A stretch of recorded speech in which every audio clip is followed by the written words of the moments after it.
₹48.48 કરોડના ખર્ચે નિર્માણ પામનાર ડિઝાસ્ટર મેનેજમેન્ટ સેન્ટરનું ખાતમુહૂર્ત। Story report by Jitendra Mahyavanshi, Vapi. પ્રોજેક્ટમાં આપણે લોકોએ અત્યારે આખું ટોટલ 2800 સ્ક્વેર મીટરનું બિલ્ડિંગ છે, જેમાં આપણે લોકો એનડીઆરએફ ને એસડીઆરએફની ટીમ જ્યારે આવે ત્યારે એમના માટેની રહેવાની વ્યવસ્થાની બધું આપણે રાખેલું છે, તથા એ લોકોને ટ્રેનિંગ માટેના જે બી જગ્યા જોઈએ તેની બી આપણે વ્યવસ્થા કરેલી છે, તથા આપણે આમાં ટ્રેનિંગ સેન્ટરો બનાવેલા છે।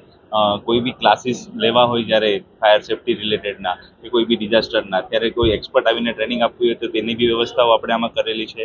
આખો એક કોમ્યુનિકેશન રૂમ આખો આપણે અરેન્જ કરેલો છે, અને જોડે જોડે આપણે લોકોએ આમાં ફાયર સેફ્ટીના ઇક્વિપમેન્ટ્સ બધા લીધેલા છે, જે બહુ હાયર ડેફિનેશનવાળા છે, જેમાં આપણે રેસ્ક્યુ વ્હીકલ્સ છે, વોટર ફોર્મ ટેન્ડર છે, મલ્ટીપર્પઝ ટેન્ડર છે, એના જોડે જોડે આપણે લોકોએ હેઝમેટ વ્હીકલ્સ બી લીધેલા છે। તો એ બધી વસ્તુઓ જ્યારે અહીંયા આપણા જિલ્લામાં આવશે તો આપણે આધુનિક ટેકનોલોજીવાળા વ્હીકલ્સ મળી રહેશે તો આપણે ડિઝાસ્ટરમાં આગળ ફાયદો થઈ શકશે।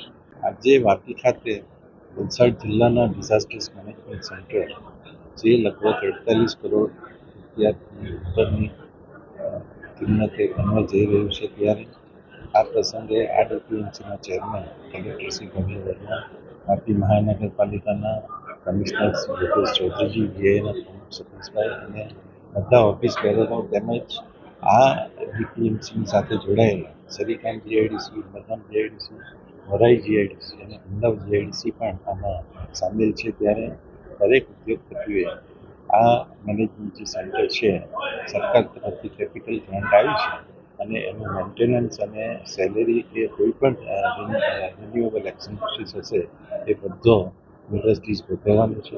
સાથે સાથે એનડીઆરએફ, એસડીઆરએફ કે આપણા અહીંના બધા કર્મચારીઓને ટ્રેનિંગ આપવાનું પણ અહીંયા આયોજન કરવામાં આવ્યું છે। સમગ્ર વાપી અને મહાનગરપાલિકાને પણ સીસીટીવીથી સજ્જ કરવાનું એક આયોજન કરવામાં આવ્યું છે। આવા અનેક કામો વાપીમાં થઈ રહ્યા છે, ત્યારે વાપીના ઉદ્યોગપતિઓ અને જિલ્લા વહીવટીતંત્ર અને મહાનગરપાલિકાના વહીવટીતંત્રને હું ખાસ અભિનંદન આપું છું। આ કામ લગભગ 18 મહિનામાં પૂર્ણ થશે, ત્યારે આપણે એક સુંદર વાપીના આ સેન્ટરને ઉતારવું છે। સર, મેઇન ઇન્ડસ્ટ્રીયલ કોરિડોર છે અને એક વખત ઇન્ડસ્ટ્રીયલ એક્સિડન્ટ થયો છે, કેટલું ઉપયોગી રહેશે જે તાત્કાલિક મદદ? આ જે સેન્ટર બનશે એમાં ઇન્ડસ્ટ્રીઝને વાપી ઓલરેડી ઔદ્યોગિક સેફ્ટી માટેના ડિપ્લોમા કોર્સ ચલાવે છે, એન્વાયરમેન્ટ સેફ્ટી માટેના ડિપ્લોમા કોર્સ ચલાવે છે, અને એ લોકોને અહીંયા પણ આવા પ્રિવેન્શન માટેની ટ્રેનિંગ આપવામાં આવશે અને નેશનલ લેવલના ટ્રેનર પણ અહીંયા આવશે, એટલે આપણને ઘણી બધી રાહત થશે, આવા બધા ઇન્સિડન્ટો ઓછા થશે।